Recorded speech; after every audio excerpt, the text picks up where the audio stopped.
Señor Presidente de la República, Yamandu Orsi, señor Secretario General de Presidencia, Alejandro Sánchez, autoridades, señor Senador Álvaro Delgado, candidato también, amigos, amigos de la industria, colegas, representantes de distintos gobiernos, embajadores, empresarios en general, representantes del sistema financiero, amigos de la prensa, muy buenos días. En primer lugar, agradecer, presidente, que nos está acompañando hoy, y lo voy a excusar porque sé que tiene una agenda apretada, nos hizo un hueco en la mañana, se tiene que ir capaz antes que termine el evento, así que vamos a ser ágiles. La idea del evento es un evento ágil, un evento de propuesta, así que vamos a darle ritmo, superado el protocolo de introducción. Y voy a arrancar por un concepto que el ministro de Economía, que se excusó que hoy no podía venir, pero me mandó un saludo, es un tema que le interesa mucho, obviamente. El ministro de Economía nos puso como objetivo a todos, y creo que lo tenemos que recoger todos, que es el crecimiento de la economía, como condición absolutamente necesaria para que el país funcione. Entonces, en eso creo que tenemos que estar todos alineados, empresarios, gobiernos, sindicatos. Agradezco también la presencia del Zunca también, que nos está acompañando. Gracias, Javier y Richard.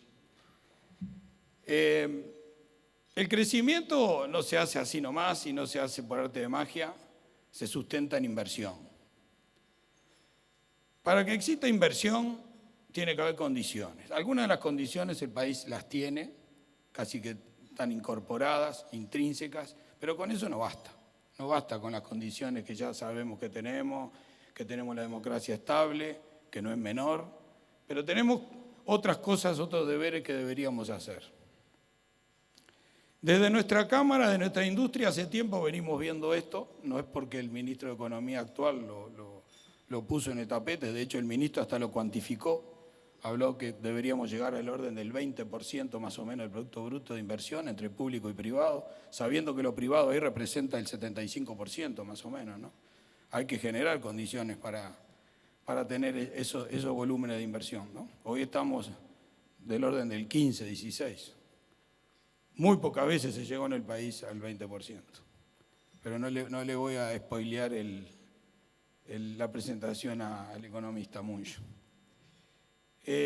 Nuestra industria hace tiempo que se plantea estos temas. Empezamos con la creación de un centro de estudio de la industria de la construcción para enfocar en la industria, que lo preside actualmente el economista Capurro, que está por acá, que hacemos muchos trabajos proactivos y trabajos a veces de sector. El último, y me detengo brevemente, es en el análisis de la vivienda, más que nada apoyada en la ley de vivienda promovida, y realmente medimos y hicimos un estudio a fondo del impacto del gasto tributario de eso. Es un trabajo que ya le acercamos a las autoridades del Ministerio de Vivienda y de Economía, y que creo que es un trabajo muy bien hecho, que debería servir para la discusión eventualmente de si se quieren hacer algunos cambios a la ley para tomar en cuenta esa visión. En el sector vivienda vamos a seguir proponiendo cosas desde la Cámara. El centro de estudios, luego propusimos en la presidencia de O'Neill, el presidente O'Neill, propusimos una idea de una agencia de infraestructura que creemos que fue bastante bien aceptada por el espectro político.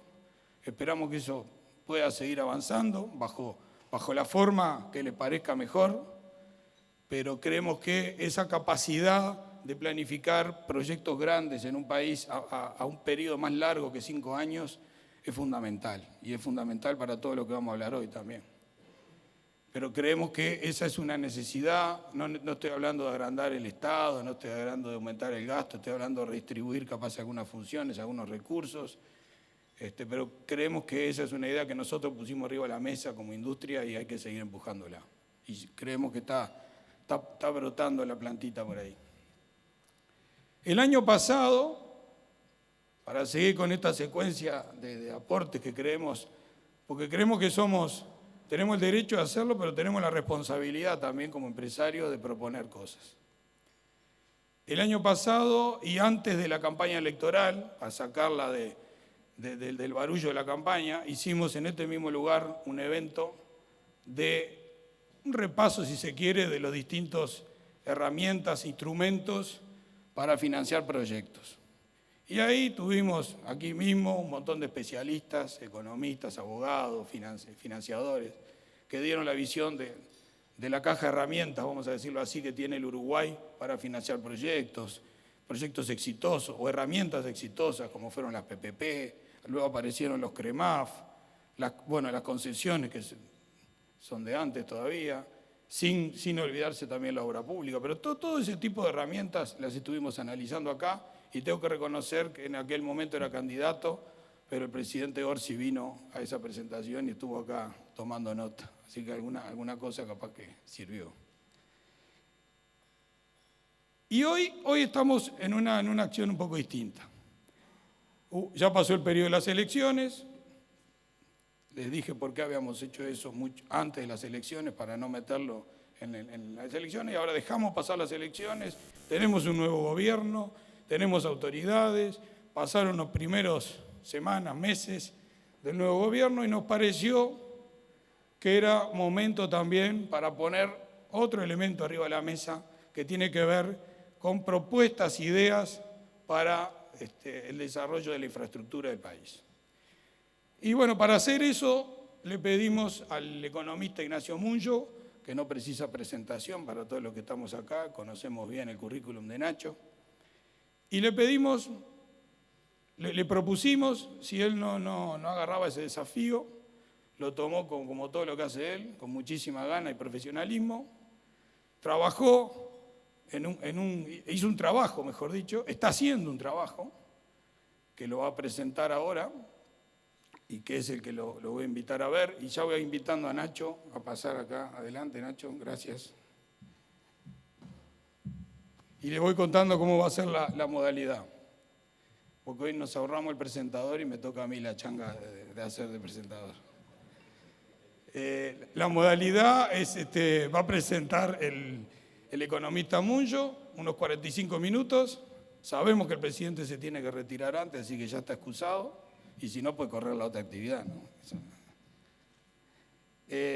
Y hoy contamos con la presencia de alguien también muy especial, de la periodista María Eugenia Estensoro, que también la voy invitando a pasar, María Eugenia, mientras que voy presentando, con el libro en la mano.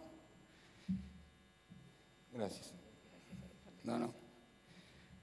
Le voy a presentar brevemente a María Eugenia, porque a Nacho ya es figurita conocida, pero a María Eugenia vamos a presentarla brevemente. María Eugenia, naciste en Bolivia, ¿no? Pero te formaste en Argentina. Sos ciudadana argentina. Bueno, fue senadora de la República Argentina, diputada por la Ciudad de Buenos Aires, estudió periodismo en Estados Unidos, también estudió literatura, tuvo su pasaje por Francia, está por ahí mi amigo Jean-Paul Sartre, el embajador de Francia, estuvo en la Sorbonne y estuvo en Sciences Po, o sea que tiene una formación, María Eugenia, importante. Fue fundadora de Endeavor en Argentina, cofundadora de, ahí no me quiero equivocar del nombre, pero de Women's Forum, ¿no? International Women's Forum de Argentina, colaboró con la revista Time. Bueno, en definitiva, es alguien que tiene un currículum muy extenso, pero nos pareció bueno traer a alguien de afuera y de adentro, porque tiene un cariño muy especial por Uruguay. Ha escrito un libro que se los recomiendo, sobre la temática del Uruguay, pero creemos que María Eugenia, después de la presentación de Nacho, la idea es que haya una opinión de ella, pero también un intercambio entre ellos que enriquezca un poco en la presentación para que no quede simplemente una presentación. Así que sin más, le voy a dar la palabra a Nacho y espero que podamos sacar alguna buena conclusión hoy. Muchas gracias.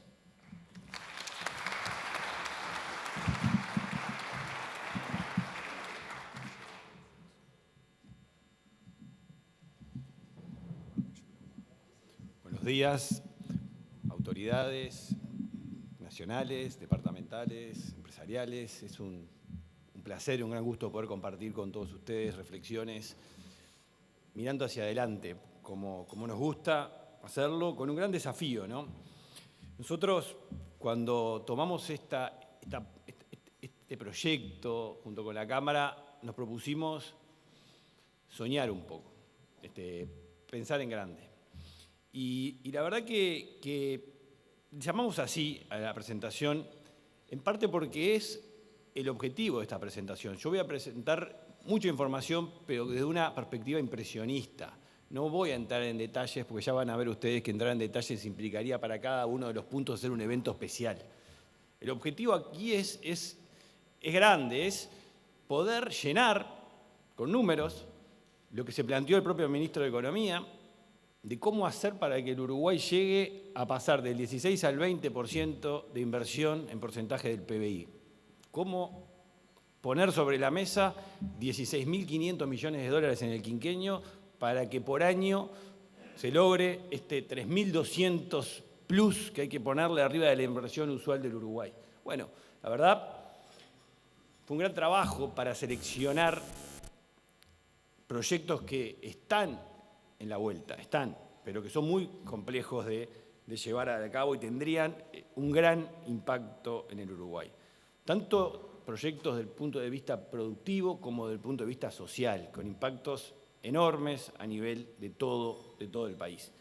Déjenme empezar con la motivación. ¿Por qué esto del impresionismo y de Monet? Es interesante la historia, ¿no? A mí me gusta mucho la pintura impresionista y cuando este cuadro que me llega mucho, cómo surgió, ¿no? Este es el origen del impresionismo, este cuadro que en 1872, está mal ahí, se presentó y fue una burla, ¿no?, de la crítica especializada francesa. De hecho, la revista Le Charivari, que era muy reconocida en su momento, dijo textualmente que realmente lo que intentaba Monet con esta obra era provocar una impresión en el espectador, despreciando a este trabajo. De hecho, gracias a esa crítica burlona surgió el impresionismo que hoy está presente en todos los principales museos del mundo y deleita a los que nos gusta tanto el arte. Un poco parafraseando, lo que realmente creemos que Uruguay necesita es una especie de sol naciente de inversiones. Y desde el punto de vista de esta presentación es lo que va a ser. Es una presentación, repito, impresionista. En el marco de que el 16% del PBI de Uruguay es muy poco. Ya mirando a América Latina, estamos como Guatemala. Paraguay invierte 22, Panamá 24. Promedio de América Latina es 20. De hecho, es muy parecido al número que se propuso el Ministerio de Economía, de alcanzar el 20%, que fue el que Uruguay logró en promedio entre 2010 y 2014 con plantas de celulosa y revolución de la energía eólica, ¿no? Se logró en ese momento con ese contexto. Miramos en el mundo, o sea, ¿quiénes son los que hoy empujan el crecimiento mundial? Los países que más invierten. ¿Quiénes son? Bueno, si uno ve el ranking de los que más van a crecer en el 2025 y crecieron más en el 2024, Indonesia, Vietnam, 32% del PBI. La India, 30% del PBI invierte. Filipinas, Malasia, 25, 23. Emiratos Árabes, 26. Arabia Saudita, 30. Estos son los países que más crecen hoy. Obviamente lo hacen con una inversión muy importante. Pero esto no es cuestión de regímenes políticos, sino países democráticos, y tampoco es que invierten los que quieren converger a niveles más altos de ingresos. Países democráticos y con ingresos elevados como los países de la Unión Europea y Estados Unidos invierten más del 20% del PBI también. Y tampoco es cuestión de tamaño. Países con dimensiones similares a Uruguay, pero que tienen niveles superiores de desarrollo, como Portugal, Finlandia, Dinamarca, invierten entre el 20 y el 25% del PBI. En otras palabras, la evidencia es contundente. Hay que invertir más. Y el objetivo de esta presentación es mostrar, qué se puede hacer para lograr llegar a esos niveles, que como digo, el 20 es un piso, ¿no?, pensando en hacer algo realmente marcado. La brecha de inversión en Uruguay, ¿no? Como decíamos, el MEP habla de 20%, 3.200 millones por año extra. Como decía el presidente de la Cámara, todos sabemos, ¿no?, que Uruguay tiene gran estabilidad, 40 años de democracia ininterrumpida, un marco jurídico sólido, credibilidad institucional. Un hito que hay que tener claro porque hoy se usa para vender al Uruguay en el exterior, que fue el rechazo del plebiscito de la Seguridad Social con un 62%, una propuesta que era muy atractiva popularmente, pero que a nivel de cambio de instituciones y cambio de una historia generaba un ruido a nivel de inversores, calificadoras. Bueno, se pasó esa prueba, que es importante, repito, para futuras inversiones, y además de las condiciones necesarias, condiciones suficientes que se requieren para que esto avance. Hay proyectos ambiciosos, que les voy a presentar una selección ahora, pero obviamente tienen que ser rentables y tienen que tener financiamiento que también los hay. Hay un tema que tenemos que encarar, lo hemos dicho en los últimos días públicamente. El laberinto normativo de Uruguay es un problema, este gobierno se lo ha planteado, afecta a las inversiones y demora, complica, genera incertidumbre, desalienta los proyectos de inversión. Este es un lujo que para llegar a los 20.000 millones, al 20% del PBI, los 3.200 por año, hay que saltarlo, o sea, hay que cambiarlo radicalmente. De hecho, en el marco que en la última década se ha duplicado la aprobación normativa en el Uruguay con niveles similares a los europeos, que justamente hoy Europa lo pone como un gran problema. Es claro que esto genera ineficiencia, baja productividad y aumento del costo de vida en el país. Y un enfoque técnico para mejorarlo se puede hacer. Nosotros estamos trabajando en eso también, colaborando, para que el sector privado colabore con el sector público para levantar las trabas burocráticas, que no implica reducir controles, no implica dejar hacer todo, sino implica asumir, primero, humildad por parte del Estado para reconocer que hay cosas que no funcionan, y voluntad pública, esto me parece lo más importante, voluntad pública de asumir ciertos riesgos para cambiar algunas exigencias que se piden muchas veces por las dudas. O sea, sin esta voluntad de asumir riesgos es muy difícil que se alteren las normativas vigentes, y eso es lo que hace que sea tan difícil avanzar. Tenemos instrumentos disponibles de buena calidad. Los contratos PPP, hay que saberlo, están establecidos de hace tiempo por la ley 18.786, con dos requisitos. En los dos hay margen. El primero, que es el valor total de los contratos, no puede superar el 9% del PBI, 7.200 millones de dólares. El segundo requisito, que los pagos anuales no pueden superar el 0,7 del PBI, 560 millones de dólares. Acá la verdad que hay margen. ¿Cuánto? No está claro.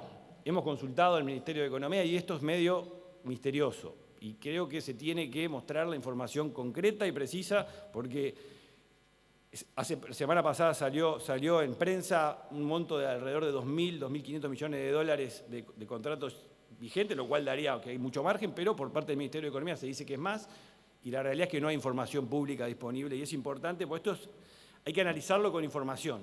Igual, por más que estemos más cerca de lo que pensamos del tope, hay que tener claro algo.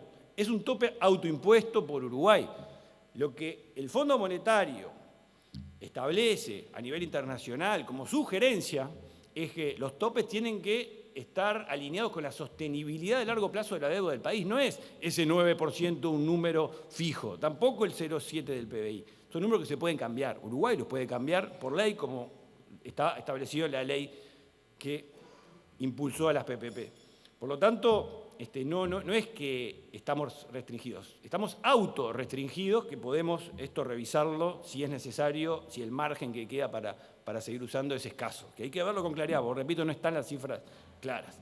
Hace poco el BID salió con un informe que es interesante porque habla muy bien del instrumento, habla de la solidez del esquema uruguayo de PPP, su desempeño en financiamiento y supervisión de proyectos, que es muy adecuado, así como los mecanismos para asegurar la flexibilidad y la equidad. O sea, tenemos un instrumento que hay que usarlo, que está muy bien pensado, que tiene garantía estatal, obviamente que llevó aprendizaje, llevó años de aprendizaje, y hay que tal vez seguirlo mejorando y cambiando los márgenes para darle espacio para seguir creciendo.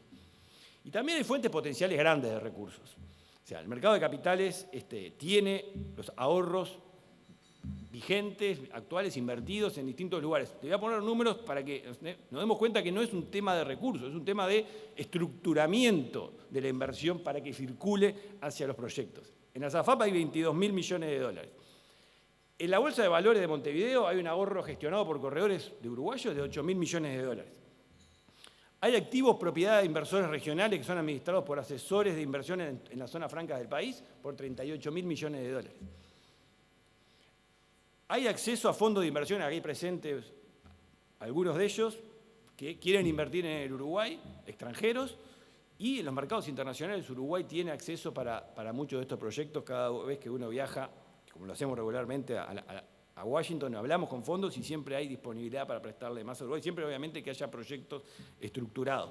Hoy salía en búsqueda también que hay más de 60.000 millones de dólares de ahorros de uruguayos en el exterior. Estaban titular hoy.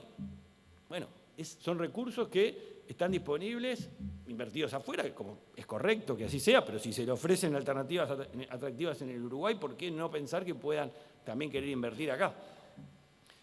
Todo lo que voy a presentar ahora tiene un factor común de la complejidad. Los proyectos que voy a mostrar tienen un contexto complejo, que en el fondo es sentido común. Lo que ha mostrado esto a nivel local, pero también a nivel internacional, es que las demoras a veces vienen por la gestión estratégica de un contexto que, ya sea lo regional o lo social, lo afecta. Estamos convencidos que es determinante que para estos proyectos en entornos complejos las regulaciones, los actores políticos y la opinión pública sean adecuados como corresponde y sean tratados profesionalmente. Y hay claves para esto, y esto hay toda una literatura. De hecho, yo doy un curso en la universidad sobre esto, de que cómo gestionar el contexto por parte de los que están impulsando estos proyectos para que no se tranquen. Y créanme que por más especializado y del más alto nivel que sean los inversores, tropiezan regularmente con las mismas piedras y demoran los proyectos por aspectos que no se consideró a tal interés de tal jugador, tal actor relevante. O sea, que el mapeo de los actores relevantes en el territorio es absolutamente clave, además de lo que puede hacer el gobierno para que esto pueda avanzar. Esto es determinante en todos los proyectos que voy a mencionar. Hay que tomárselo con profesionalidad, seriedad. Los actores relevantes, qué intereses tienen, qué niveles de cohesión tienen. Hay que definir con claridad las posiciones que hay que tener entre estos actores y gestionar la información, y hay que hacerlo de forma eficiente. Esto parece obvio, es sentido común, pero les puedo asegurar que esto está presente tanto en Uruguay como en el exterior, demorando muchísimas inversiones que hay que hacerlas con rapidez. En esta presentación, que como digo es impresionista, voy a presentar 11 proyectos de alto impacto para el Uruguay, que es un cuadro titular. Hay suplentes, ¿no? Hay suplentes, aparte de estos 11. Son arbitrarios y provocadores, así ya se los digo. Pero todos viven, existen, y hay gente que está pensando atrás de estos proyectos. Son inversiones que están elegidas de forma tal que suman 16.450 millones de dólares en el quinquenio. Justamente lo necesario para subir el ratio de 16 a 20% del PBI, tal como se propone el Ministerio de Economía. Como digo, no es una lista exhaustiva y es polémica y provocadora. En todos los casos sí hay algo que tiene un factor común por los cuales los elegimos. Tiene un enorme impacto en el país que supera la inversión, porque hay impactos indirectos inducidos muy grandes en todos estos proyectos que voy a mencionar. Voy a presentar 6 proyectos asociados al sector productivo, tanto en el agro, en la energía, industria, logística y navegación, y 5 proyectos muy importantes, asociados con el impacto social que tienen, integración social, vivienda, movilidad, urbanismo y patrimonio.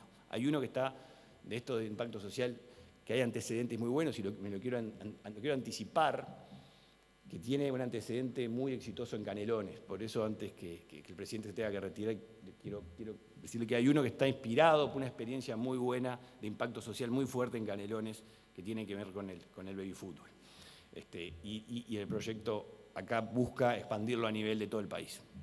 Pero voy a empezar por el orden que estaba establecido y por el orden de urgencia que hay. Hay un tema que está analizado hace tiempo. Acá yo estoy mostrando imágenes generadas. Es impresionante la inteligencia artificial, ¿no? O sea, me ha permitido sacarme las ganas de ser un pintor y diseñar estos cuadros que van a ir viendo, pidiéndole una imagen de riego multipedial de Uruguay con represas interconectadas, como si le hubiera pintado Cézanne, Monet, como si le hubiera pintado algún artista impresionista francés. La verdad que es impresionante, pero, obviamente hay que decirle las cosas que querés, ¿no? Es que es esto que refleje una inversión de esta magnitud. Acá estamos hablando de 1.300 millones de dólares. Que hay que tener claro acá para el riego, muchas cosas. Hemos trabajado por muchos años en el tema. La ganancia de productividad es enorme, es indiscutida. En el maíz te duplica la productividad el riego, en soja te aumenta 50%, en lechería 150%, en ganadería 30%, en la tasa de procreo y 60% en los kilogramos por hectárea en el engorde. Estamos hablando de ganancias indiscutidas. La pregunta es, ¿por qué no hay más riego si es tan atractivo? Y bueno, la respuesta es obvia, ¿no? Se riega muy poco, 7% nada más de las tierras cultivables del país. Y la respuesta es porque los costos son altos, la coordinación, y acá empezamos con los temas de contexto, es muy compleja entre los que comparten, entre los vecinos, digamos, en los predios. Hay elevadas exigencias ambientales que demoran mucho en aprobarse y también hay dificultades para extender las líneas eléctricas a los distintos puntos del país. Hablando con expertos, pues todo esto se basa en conversaciones de años con expertos en las áreas. Hay en el Uruguay una red densa de cursos de agua, hay una topografía adecuada para construir represas. Solo se almacena el 5% del agua de la lluvia que proviene regularmente en represas, 5%. Según nuestras estimaciones, se podrían regar 300.000 hectáreas agrícolas, 200.000 de pasturas para ganadería y 20.000 para lechería, con un impacto muy grande en el país. ¿Qué se necesita para eso? 30 cuencas en todo el país, de redes de represas interconectadas para almacenar agua y canales de ladera para conducirla a los múltiples predios que estuvieran conectados con esa cuenca de represas. Obviamente teniendo en cuenta la topografía e intensidad del uso del suelo para determinar la ubicación, y esto está estudiado por especialistas en la materia, dónde tiene que ir exactamente esta represa para que la penillanura suavemente ondulada ayude a movilizar el agua. Acá lo importante es que las cuencas se den de propiedad pública, hay un tema acá para poder tener el multipredial, es clave que la propiedad sea pública, hay antecedentes muy buenos, India Muerta es un antecedente muy bueno que funciona en el arroz, pero la gestión es privada, tanto para la obra, para la inversión, como la gestión de los contratos con los usuarios que pagarían por el uso del agua. O sea, no harían la inversión, sino pagarían el uso del agua. Este es el modelo que funciona en el arroz muy bien.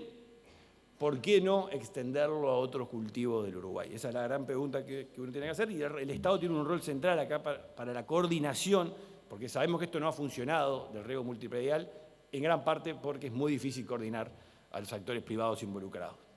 Estamos hablando que para esta gran inversión, 30 cuencas en todo el país, son 1.300 millones de dólares, que incluye la construcción de todas las cuencas, la inversión en equipo de riego y la conexión energética necesaria.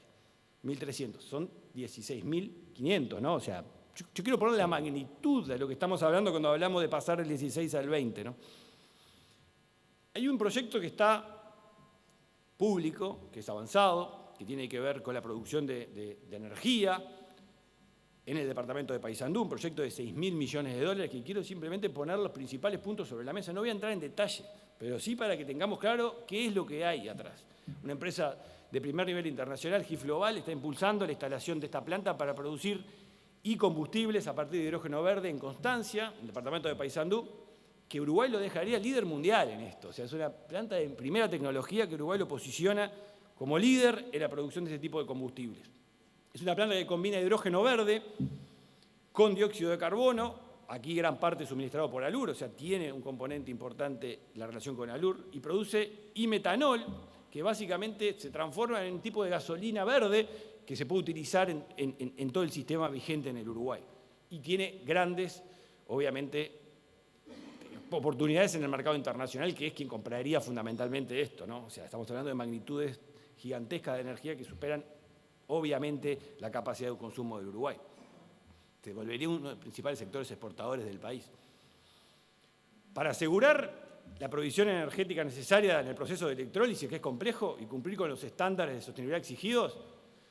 Y bueno, la inversión es grande porque también tiene que incluir construcción de parques eólicos y solares de gran escala.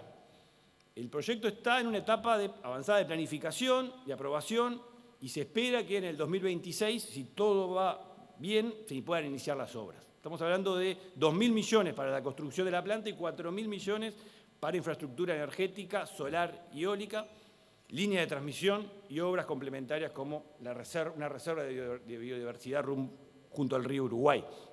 De vuelta, 6.000 millones, vamos sumando. Otro proyecto que está en la vuelta y me parece que es relevante analizar que son 2.000 millones de dólares en el departamento de Colonia, un desarrollo logístico, un puerto multipropósito. Tengamos claro que el desarrollo agroindustrial de Brasil crece y crece en una zona hacia el oeste, el cual no tiene una salida muy atractiva para su producción.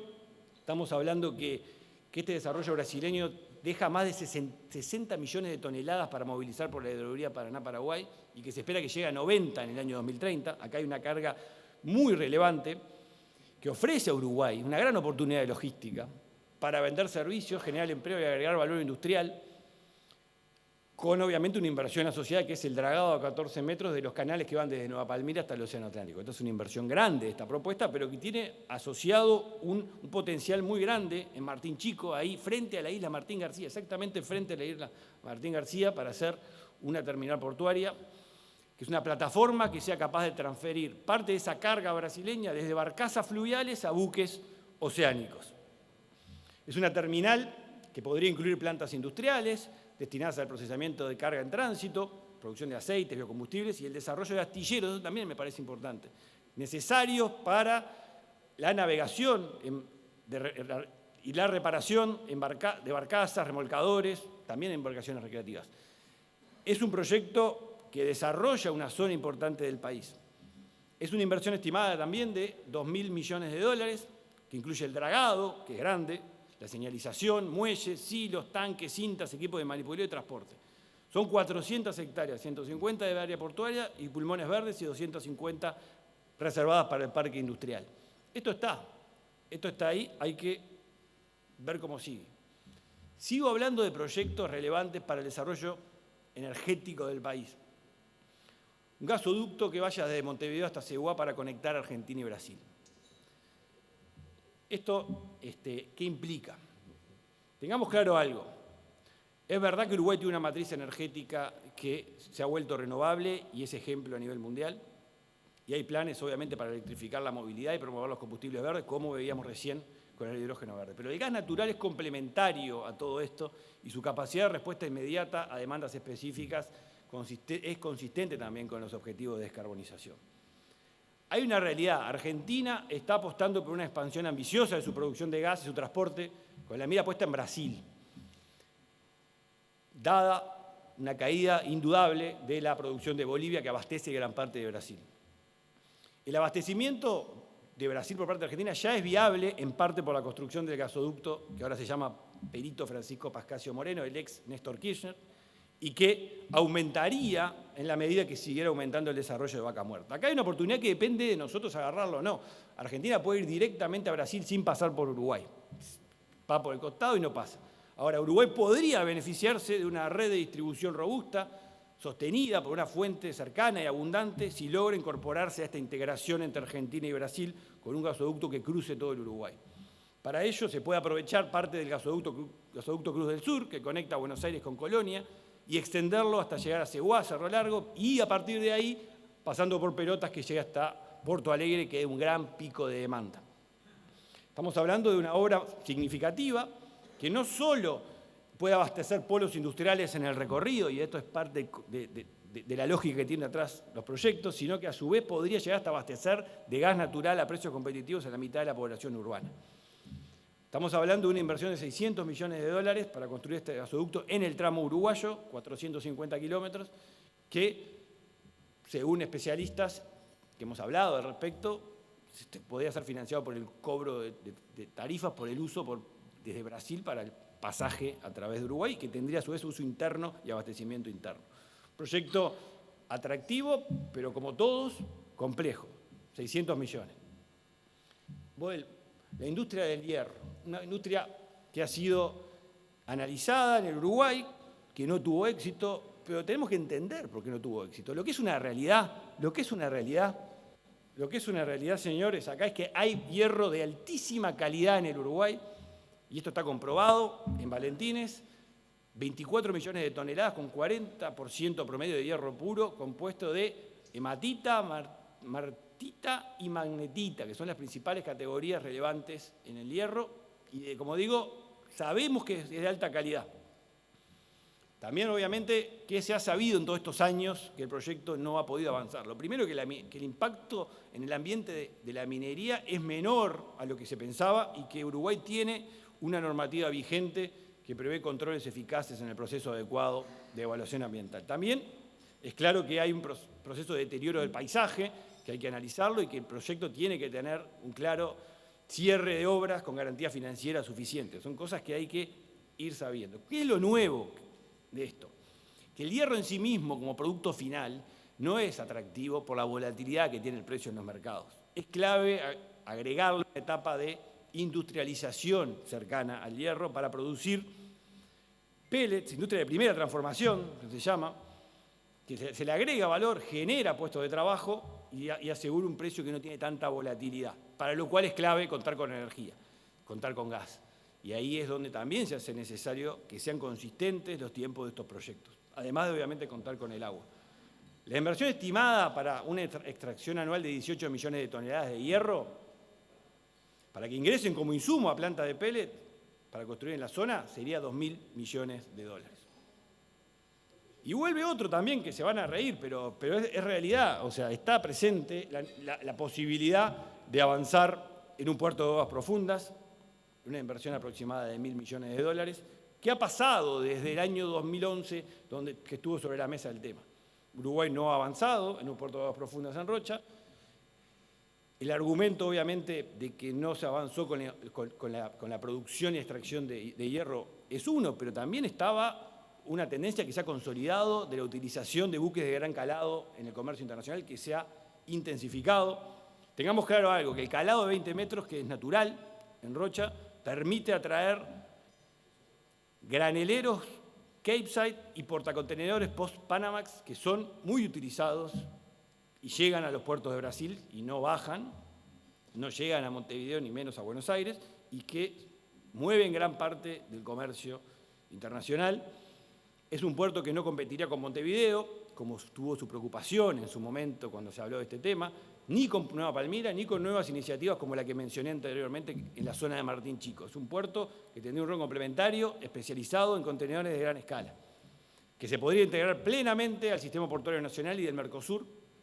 La viabilidad aumentaría obviamente con acuerdos de cooperación con Brasil y Paraguay mediante asignación de espacio operativo en la terminal. Estamos hablando de 1.000 millones de dólares, que obviamente hay que mirar con mucho cuidado, porque mientras nosotros esperamos, Brasil ha avanzado mucho, ¿no? Y los puertos de Brasil se están desarrollando y están haciendo puertos de gran calado en la zona con desarrollos e inversiones permanentes. Déjenme ir ahora a los proyectos sociales. Acá es donde digo el proyecto en el cual Canelones es un gran ejemplo. Los que conocemos de cerca el baby fútbol sabemos lo que significa como transformador social. Acá nosotros creemos que se tiene que tomar como una política de Estado una infraestructura adecuada. Estamos hablando de 60.000 niños y niñas de entre 6 y 13 años que activamente practican el baby fútbol organizado por la ONFI en todo el país, que son 67 ligas con casi 700 clubes en todo el país, y esto lleva toda la familia asociada a los eventos. Lo veo todos los fines de semana con mis propios ojos recorriendo todo Montevideo. Pero es en todo el país esto.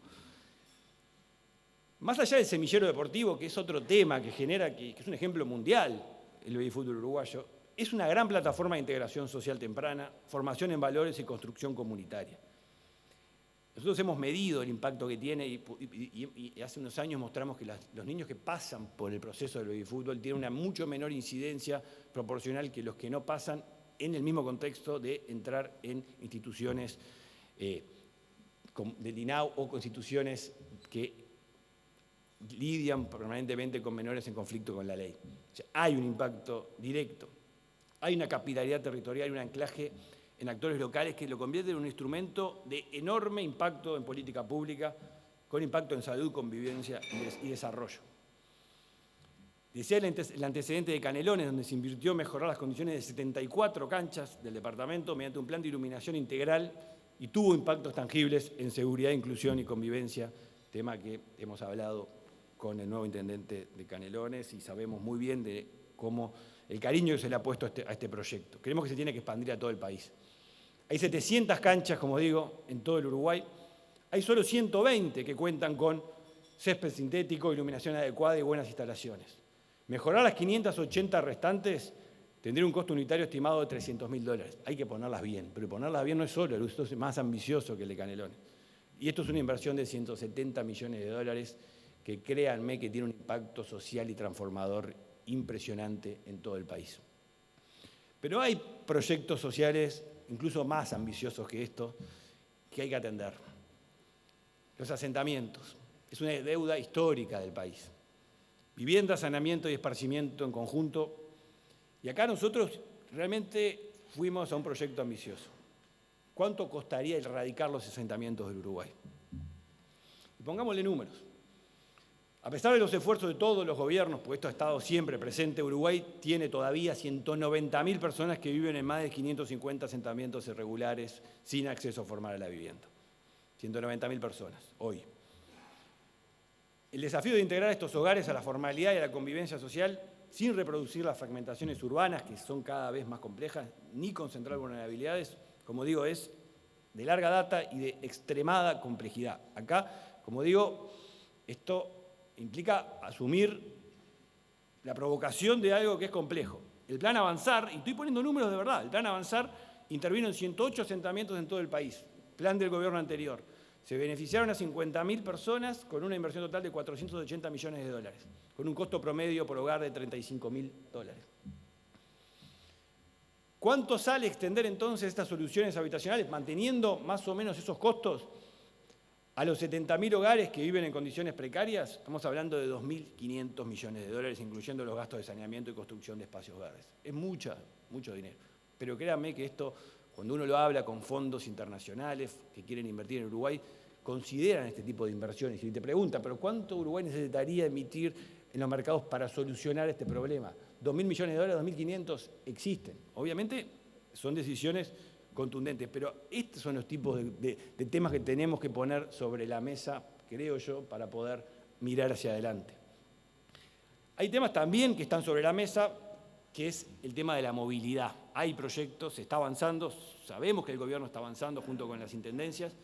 A nosotros nos gusta el impresionismo, o sea, y nos gusta cambiar el paisaje.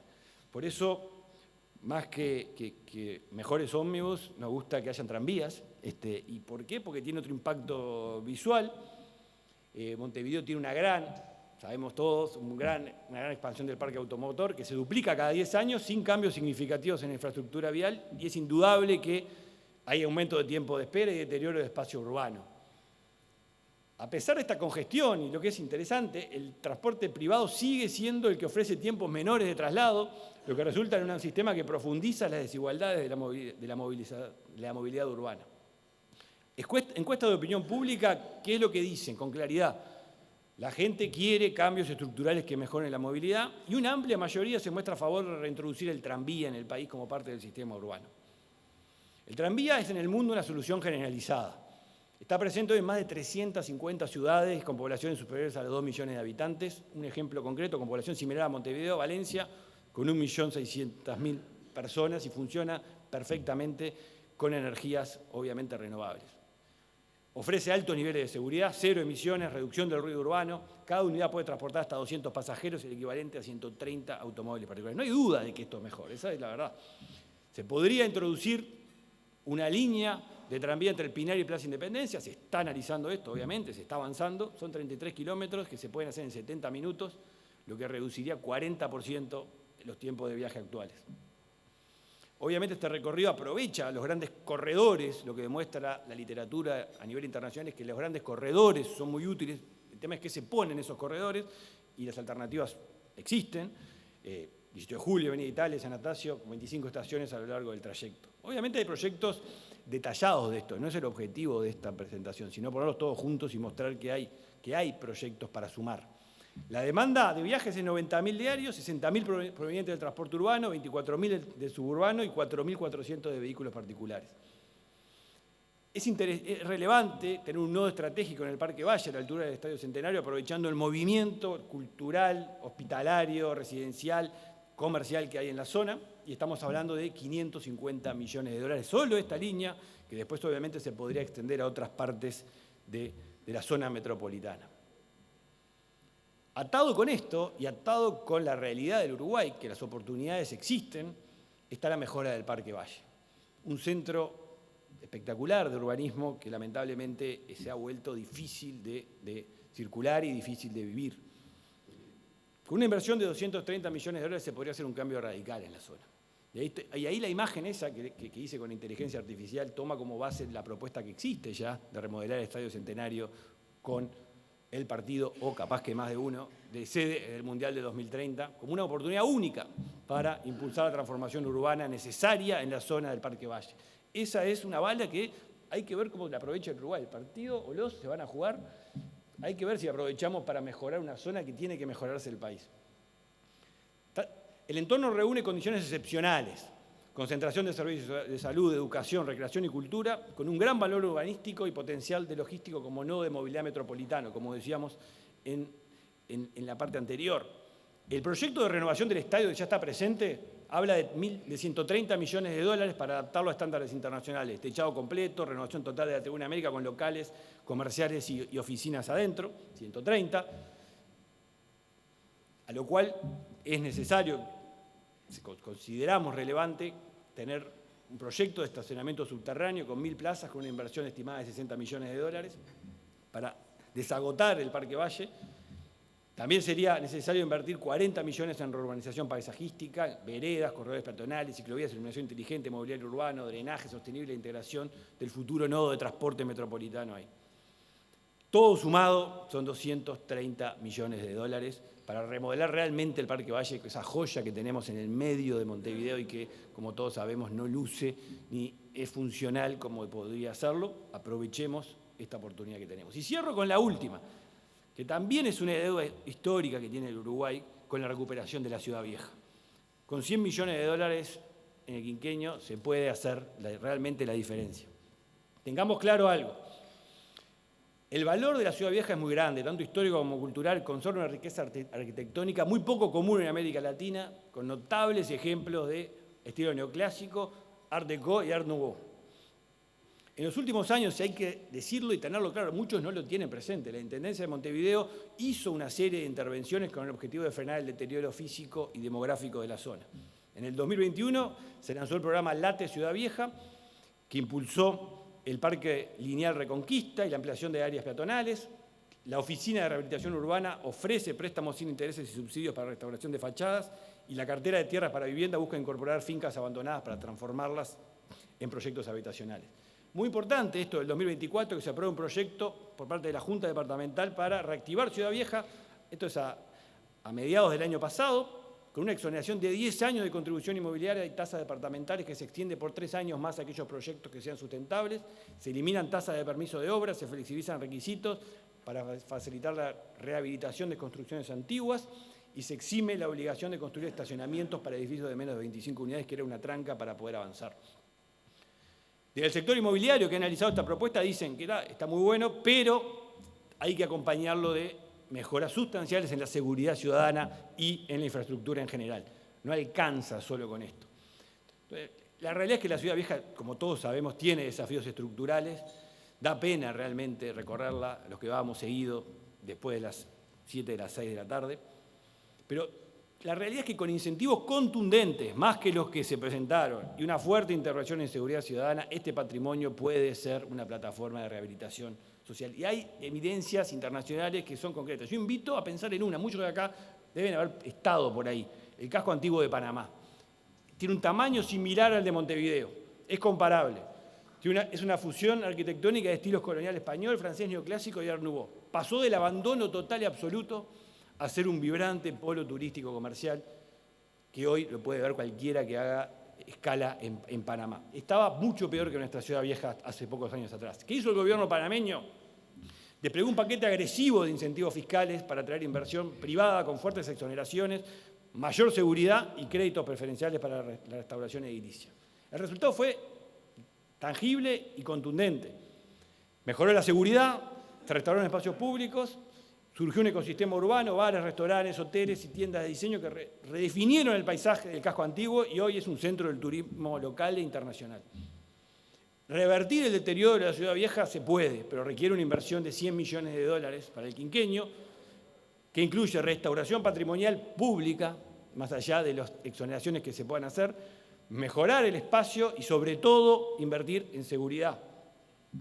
El costo más elevado, estamos hablando de que es un patrullaje permanente requerido en la inversión con la compra de vehículos para la zona y los costos del personal policial especializado de $750.000 anuales. Estamos hablando a su vez de 95 millones de recuperación de fachadas que tiene que ser contundente y una mejora de la iluminación de $300.000 extra. El paquete sumado son estos $100 millones que creo que a todos nos gustaría poder ver a la Ciudad Vieja en condiciones distintas a la que nos estamos viendo. Quiero cerrar con esto, y esto, como digo, es una visión impresionista del futuro del Uruguay, porque hay que pintarlo ahora con precisión, con los anteproyectos. Hay muchos que ya están, o sea, y ustedes los están acostumbrados a verlos y verlos. A mí me gusta ver todo junto y mirar para adelante y asumir los desafíos que se plantean, como lo es aumentar en la magnitud que se ha planteado la tasa de inversión en el país. Bueno, estos son 11 proyectos que logran en un quinquenio poner la inversión en promedio, 20% del PBI de 16. Saltar en el marco de que tengamos claro, no es magia esto, la inversión es el motor del crecimiento económico en todos lados y tiene que ser mucho mayor a la que hoy tenemos para que el Uruguay pueda avanzar en el desarrollo. Hay condiciones de base, pero el Uruguay carece lamentablemente del impulso necesario para la ejecución de proyectos de alto impacto, tanto productivo como social. La falta de mayor impulso, ¿qué refleja? Un entorno normativo denso, procesos lentos y una cultura de desconfianza del sector privado y de la ambición. Eso es clave también afrontar. O sea, esta desconfianza de la ambición y en el sector privado hay que terminar de erradicarlo definitivamente en el país. Es crítico actuar con contundencia y consistencia para que estas inversiones u otras puedan avanzar rápidamente, interactuando de forma adecuada, y acá es para los privados, que tienen que tener claro que hay que invertir mucho en esta interacción con el contexto para que las trancas no sean autoinfligidas por no tener en cuenta los intereses ambientales, sociales que están, y que hay mucho de sentido común atrás de los cambios que generan estos proyectos. Estamos convencidos, acá están las principales autoridades del gobierno y estoy convencido que existe un liderazgo político, compromiso, que tiene que entender que tiene que haber rentabilidad y sentido común en esto para que haya un salto en inversión en Uruguay. Hay muchas oportunidades que están sobre la mesa, obviamente la inacción también está sobre la mesa, como en el Uruguay lamentablemente es fácil llegar a ella. Esto es lo que quería compartir con ustedes, es una base de motivación y agradecerles por el tiempo. Muchas gracias.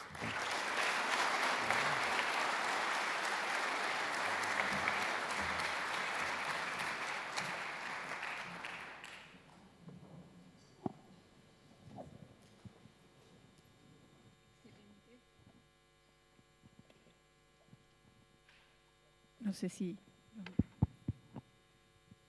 Bueno, felicitaciones, Ignacio. No hemos ensayado este diálogo y bueno, yo quiero agradecer primero a la Cámara de la Construcción, a Alejandro, por invitarme a participar de esta gran iniciativa y a Ignacio porque tuvo la audacia de sugerir que una porteña viniera a tal vez dar una mirada con un poco de perspectiva sobre esta propuesta. Y creo que audacia es una palabra que necesitamos en Uruguay, en Argentina y en Latinoamérica. No hay ninguna razón para que Latinoamérica sea la región del mundo más desigual. Tenemos cantidad de recursos naturales en abundancia, un clima maravilloso, talento humano. ¿Por qué? ¿No? Esa es una gran pregunta que nos tenemos que hacer. Nos hemos acostumbrado a eso. Y este es un tiempo de valientes, porque estamos en un mundo en plena revolución tecnológica. Nos estamos moviendo al ritmo ahora de la inteligencia artificial. No sabemos cómo va a ser ese mundo, pero los países que no piensen su futuro en pocos años pueden devenir irrelevantes. Y creo que esta propuesta de la Cámara y de Ignacio es, además de una propuesta, una provocación. Una provocación, un desafío a que Uruguay piense dónde quiere estar en 10, 20, 30 años, en este mundo que no sabemos cómo va a ser. ¿De qué vamos a vivir? ¿De qué va a vivir Uruguay? Estas son cosas que también en mi país tenemos que pensar. El futuro es una palabra, el futuro no como una poesía, el futuro, ¿a dónde queremos estar en 30 años, en 50? Es una palabra que ha desaparecido del vocabulario de los políticos, de los dirigentes, de los empresarios, y tenemos que recuperar esa palabra, porque el futuro no viene solo, hay que crearlo. Y otra palabra que a mí me parece que ha desaparecido de nuestro lenguaje es la palabra progreso. Ahora se habla de desarrollo y siento que el desarrollo parece algo técnico de economistas, de ingenieros, pero progreso era como una utopía que tenían nuestros mayores, los que hicieron de Argentina y de Uruguay grandes cuando era mucho más difícil que hoy. Y había esa idea de progreso, es lo que trajo a los inmigrantes aquí y nosotros pusimos la infraestructura, las condiciones para que eso ocurriera. Yo no voy a hablar, Nacho, si querés empezamos un diálogo, no voy a hablar de los proyectos en sí, pero tal vez solo quería después leer una cita del libro Laboratorio Uruguay que escribimos con Silvia Neistat. Nos maravilló en plena pandemia, en un mundo tan desesperanzado, descubrir que Uruguay no era solamente un oasis sanitario, sino que en estos años de democracia, ustedes van a cumplir 40 años muy pronto, este año, de retorno a la democracia, Uruguay es de los pocos países que puede decir que los ciudadanos políticamente están mejor hoy que hace 40 años, económicamente y socialmente también. Y el país, uno de los países más pequeños, con menor población de nuestra región, es el que tiene el PBI per cápita más alto de la región, tiene la menor tasa de pobreza, sigue siendo una sociedad integrada, el grado de satisfacción con la democracia es muy alto en un mundo, no solamente en Latinoamérica, donde hoy la mayoría de los ciudadanos dicen, bueno, si es un gobierno autoritario no me importa mientras solucione nuestros problemas. Esto está pasando también en Europa y en Estados Unidos, bueno, en Uruguay no.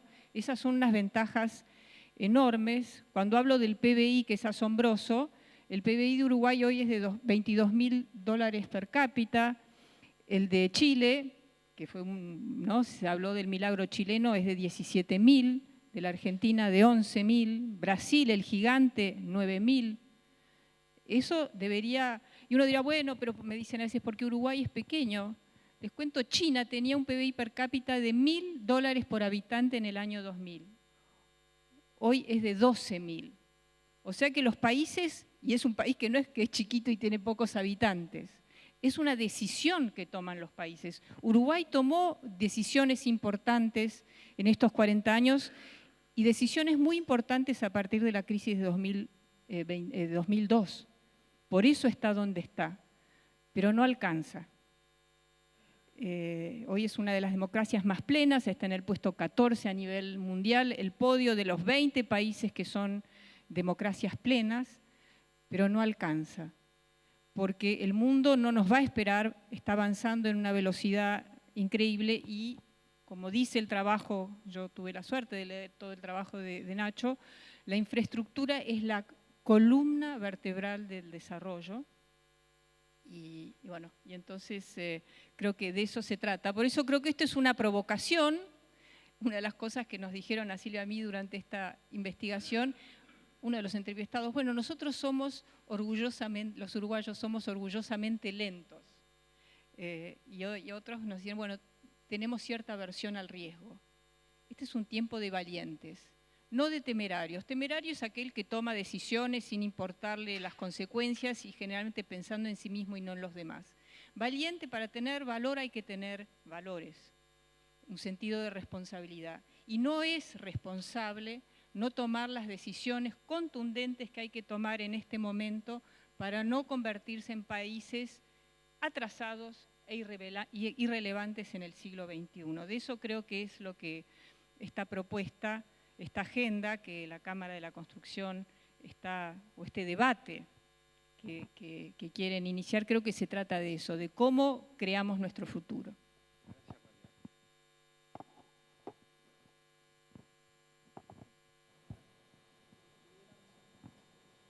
Muchas gracias, María Eugenia, por los breves comentarios. Yo quiero hacer un comentario de tu libro, que lo leí hace un par de años atrás y que la verdad que recomiendo, porque es la visión de una argentina que vivió durante la pandemia en Uruguay, que habló con los principales líderes políticos del país, de todos los colores, y que muestra al Uruguay visto desde afuera, y la verdad que es muy lindo ver cómo nos ven desde afuera, mucho más que lo que nosotros mismos nos la creemos.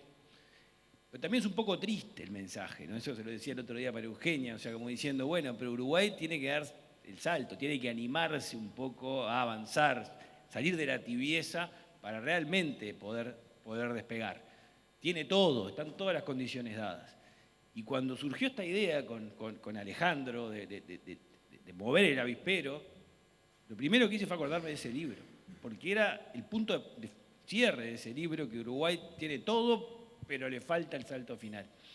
Y esta provocación, porque es una provocación lo que quisimos hacer hoy, a pensar, a saber que estos proyectos que yo presenté de forma impresionista están muchos ya escritos en detalle por gente que los quiere impulsar, y hay cálculos y números y planilla de Excel con todo lo que hay atrás, pero que en el fondo es mucho más importante a veces gestionar el contexto que hacer un numerito de valor presente neto que dé más de una tasa de retorno requerida. O sea, a eso quiero ir también, que tenemos que pensar en grande implica saber a dónde hay que llegar y los pasos intermedios estructurarlos, pero tener la decisión con contundencia y facilitar el camino para que esto se pueda concretar es arduo, ¿no? Lo tengamos claro. O sea, esto no es irrealismo, esto es impresionismo. Bueno, impresionismo. Me encantó esta propuesta de mezclar la economía con el arte. Y de traer un ejemplo de un artista que seguramente tendría un poco de temor cuando presentó su cuadro, el Sol Naciente, impresión Sol Naciente, que era algo tan raro y que fue muy criticado, pero Monet así inauguró todo un movimiento artístico que ya estaba ahí, eran manchas, brumas, la sociedad no lo entendía, y hoy estuve hace poco en París y como siempre fui a la Orangería a ver los nenúfares de Monet, esos murales impresionantes, y también he estado en el jardín de Giverny de Monet, donde estaban todos estos paisajes maravillosos que él después nos legó, y cómo animarse a hacer cosas distintas es importante, pero traer esa experiencia de la cultura que también es nuestra, la cultura occidental, y utilizar, como acaba de demostrarnos, la inteligencia artificial, que son las herramientas del presente para inspirarnos, para alentarnos a dar ese paso. Esos cuadros los pintó Ignacio. Creo que muestra lo que podemos hacer, y me parece que tenemos que pensar un poco fuera de la caja, porque, como les decía, el mundo no nos va a esperar, y yo he hablado de estas cosas porque empecé a pensar en el desarrollo y la innovación desde muy chica, sobre todo el desarrollo, cuando veía que mi país se quedaba atrás en los años 70, pero después de la innovación, cuando me propusieron ser una de las fundadoras de Endeavor a finales de los 90 y empecé a ver el mundo que estaba cambiando, y lo que tengo temor es que nos pase como en Macondo, ¿no? Que el tren del progreso sea una fantasía, pero que quede y que pase de largo. Tenemos países y vidas que son lindas, y a veces decimos, ¿para qué meternos en esos problemas del mundo desarrollado, de la inteligencia artificial, si vivimos tan bien? Nosotros vivimos tan bien, pero hay un montón de familias que se van cayendo del sistema, como muestran esos asentamientos, y Uruguay tiene los mejores índices, pero también tiene un 20% de los niños que viven debajo de la línea de pobreza. Y si esos asentamientos, esas viviendas no se mejoran y las condiciones de vida no se mejoran, eso va a ir creciendo. Entonces, hay una urgencia que tal vez los latinoamericanos pensamos que el futuro se hace solo, pero no se hace. Sí, yo quiero, con esta presentación, cada uno, cuando vio los distintos proyectos, se siente identificado con alguno, dice, yo quiero impulsar esto. Hay muchos que dirán, pero no pusiste aquel que también es importante, hay muchos más proyectos para incluir que pueden estar. O sea, acá simplemente, como digo, fue una elección arbitraria de sumar 16.500 millones de dólares, porque en el fondo lo que quiero demostrar es todo lo que implica, ¿no? O sea, subir la tasa de inversión en el país. Si Uruguay pudiera procesar todo esto, que parece una utopía, porque parece una utopía, ahí estaríamos llegando a lo que se propuso del 20% del PIB. Y eso es el objetivo final de esta presentación, bajar a tierra la magnitud del desafío que hay por delante para que el Uruguay pueda crecer más con obras que implican un impacto económico y social gigantesco, movilidad de empleo, de puestos de trabajo, en muchos rincones del país, en la mayoría de los rincones del país.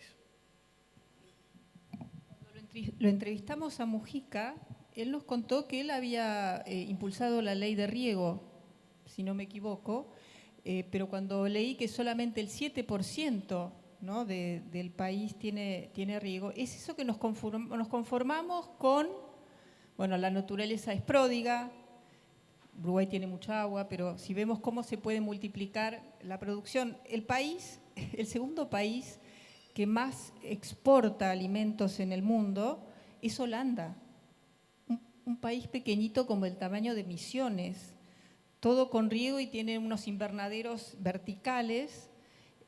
Holanda tiene una producción de alimentos mayor que la Argentina. Entonces, tenemos que cambiar nuestra matriz de pensamiento para entender que el mundo cambió y que nosotros tenemos un potencial gigantesco para que el 100% de la población viva muy bien. Y quiero leer unas cosas porque creo que sobre todo lo que se trata es de esta provocación, que digan, no, pero ese proyecto no sirve, el otro tampoco. Bueno, ¿cuáles sí?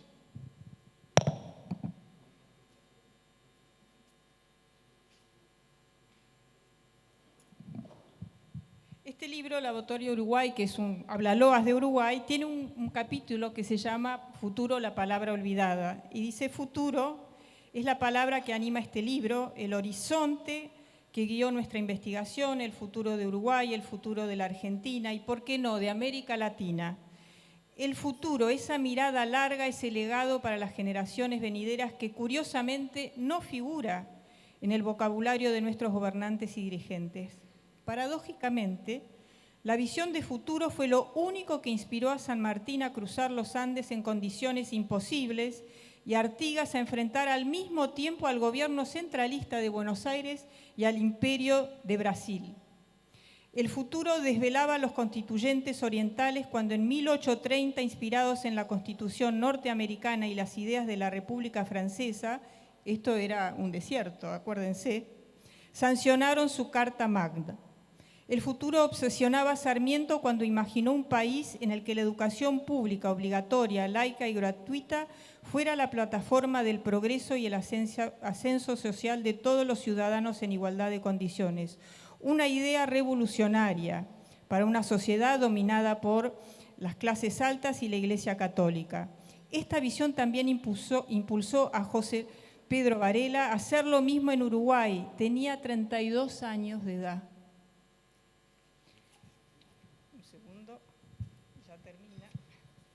¿Cuál es el sueño, el futuro que nos anima hoy como sociedad a los argentinos y a los uruguayos?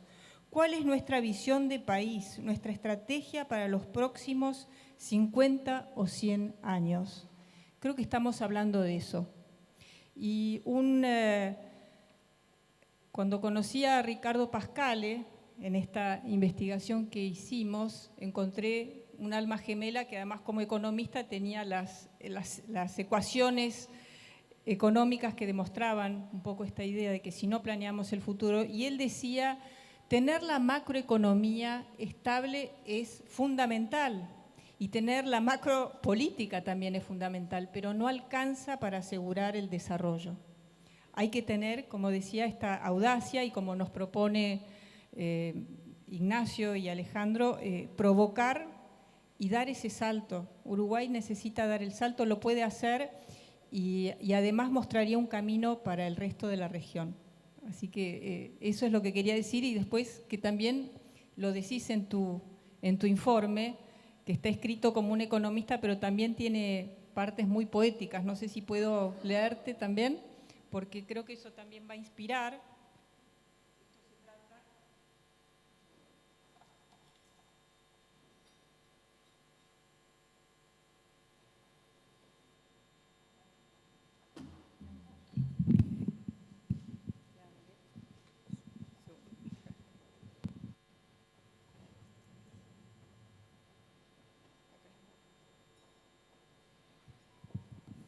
Dice Ignacio, que además de pintor creo que también es escritor, Uruguay necesita hoy un sol naciente real, no en la tela de un pintor, sino en el campo donde se juega el futuro del país, la inversión privada. En este caso también se trata de provocar una impresión, de incomodar un poco, de desafiar el conformismo tibio con una idea clara. Si queremos crecer, tenemos que invertir, punto. No hay atajos, no hay pinceladas mágicas. El objetivo de este trabajo, como aquel cuadro de Monet, no es dar certezas absolutas, sino marcar un cambio de sensibilidad, mostrar que poder mirar un amanecer potencial, aunque todavía no lo veamos entre la neblina de la burocracia, la desconfianza y el miedo a proyectar a largo plazo. Uruguay necesita recuperar la capacidad de imaginar, discutir y ejecutar proyectos que sean a la vez realistas y ambiciosos. Felicitaciones. Muchas gracias.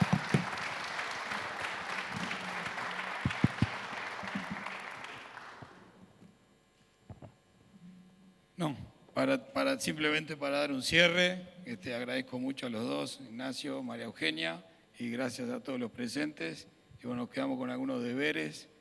Como dijo Nacho, son 11 proyectos elegidos, hay una cantidad de proyectos que están afuera, como pueden ser los data centers o algunas otras cosas que el secretario de Presidencia me comía la oreja recién, pero en definitiva de lo que se trata un poco más es esto último que estábamos hablando, de generar esta discusión, de generar esa cabeza un poco ambiciosa, y esto sigue porque esto es la primera, esta fue la más genérica si se quiere, pero la idea es ir avanzando y también con la participación del Centro de Estudios de la Industria, que la idea es ir un poco más a fondo en algunos de estos proyectos. Muchísimas gracias a todos por acompañarnos.